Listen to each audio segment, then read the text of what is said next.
ಉಗ್ರರ ಗುಂಡೇಟಿಗೆ ಶಿವಮೊಗ್ಗದ ಮಂಜುನಾಥ್ ಸಾವನ್ನಪ್ಪಿದ್ದಾರೆ. ಪ್ರಕರಣಕ್ಕೆ ಸಂಬಂಧಪಟ್ಟಂತೆ ಅವರು ಸಾವನ್ನಪ್ಪಿದ್ದಂತ ದಿನ ಅವರ ಮನೆಯಲ್ಲಿ ಗಡಿಯಾರ ನಿಂತು ಹೋಗಿತ್ತಂತೆ. ಒಂದಷ್ಟು ಅಶುಭ ಘಟನೆಗಳು ನಡೆಯೋ ಮುನ್ನ ಮನೆಯಲ್ಲಿ ಸೂಚನೆಗಳು ಸಿಗುತ್ತೆ ಅಂತಾರೆ. ಅದು ನಿಜ ಕೂಡ ಹೌದು.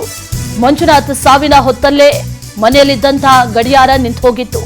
ಕಾಕತಾಳೀಯ ಅನ್ನುವಂತೆ ಅವತ್ತು ಮಧ್ಯಾಹ್ನನೇ ಈ ಗಡಿಯಾರ ನಿಂತು ಹೋಗಿತ್ತು. ಏಪ್ರಿಲ್ 22ರಂದು ಕಾಶ್ಮೀರದ ಪಹಲ್ಗಾಮ್ನಲ್ಲಿ ಉಗ್ರರ ದಾಳಿ ನಡೆದಿತ್ತು. ಆ ದಾಳಿಯಲ್ಲಿ ಮಂಜುನಾಥ್ ಸಾವನ್ನಪ್ತಾರೆ. ಆದರೆ ಮಂಜುನಾಥ್ ಸಾವನ್ನಪ್ಪಿರುವಂತ ದಿನಾನೇ ಅವ್ರ ಮನೆಯಲ್ಲಿದ್ದಂತ ಗಡಿಯಾರ ನಿಂತು ಹೋಗಿತ್ತು.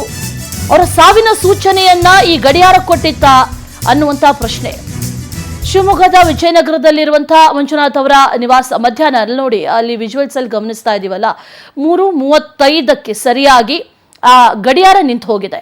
ಒಂದಷ್ಟು ಅಶುಭ ಘಟನೆಗಳು ನಡೆಯೋ ಮುನ್ನ ಮನೆಯಲ್ಲಿ ಒಂದಷ್ಟು ಸೂಚನೆಗಳು ಸಿಗುತ್ತೆ ಅನ್ನುವಂಥದ್ದು ಬಹಳ ಹಿಂದಿನಿಂದಲೂ ಕೂಡ ಹೇಳ್ಕೊಂಡು ಬಂದಂತ ವಿಚಾರ. ನಂಬಿಕೆ, ಹಿಂದೂ ಧಾರ್ಮಿಕ ನಂಬಿಕೆಯಲ್ಲಿ ಇಂಥ ಒಂದಷ್ಟು ನಂಬಿಕೆಗಳಿದೆ.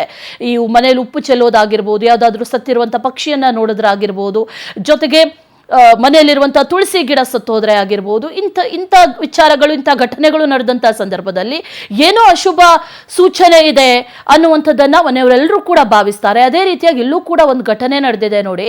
ಆ ಗಡಿಯಾರ 3:35ಕ್ಕೆ ಸರಿಯಾಗಿ ನಿಂತು ಹೋಗಿದೆ, ಮಧ್ಯಾಹ್ನ ನಿಂತು ಹೋಗಿರೋದು. ಆ ಘಟನೆ ಕೂಡ ಸರಿಸುಮಾರು ಅದೇ ಸಂದರ್ಭದಲ್ಲಿ ನಡೆದಿರೋದು.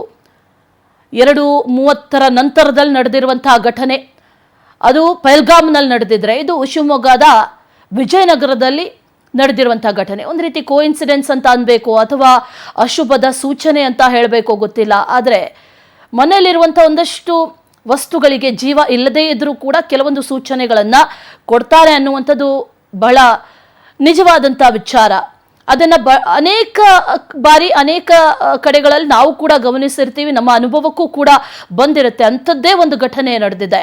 ಅಲ್ಲಿ ಅವರು ಸಾವನ್ನಪ್ಪಿದ್ರೆ ಇಲ್ಲಿ ಮನೆಯಲ್ಲಿರುವಂತಹ ಗಡಿಯಾರ ಕೆಟ್ಟ ನಿಂತು ಹೋಗಿದ್ಯೋ ಅಥವಾ ಸೈಂಟಿಫಿಕ್ ಆಗಿ ಹೇಳಬೇಕು ಅಂತಂದ್ರೆ ಶೆಲ್ ಖಾಲಿ ಆಗಿದೆಯೋ ಗೊತ್ತಿಲ್ಲ. ಆದರೆ ಒಂದು ರೀತಿಯಲ್ಲಿ ಕೋಇನ್ಸಿಡೆನ್ಸ್ ಅಂತ ಹೇಳ್ಬಹುದು.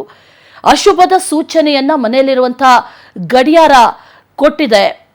ಸಾವಿನ ಸೂಚನೆಯನ್ನ ಈ ಗಡಿಯಾರ ಕೊಟ್ಟಿತ್ತ ಅನ್ನುವಂಥ ಒಂದು ಪ್ರಶ್ನೆ ಈ ಸಂದರ್ಭದಲ್ಲಿ ಕಾಡ್ತಾ ಇದೆ.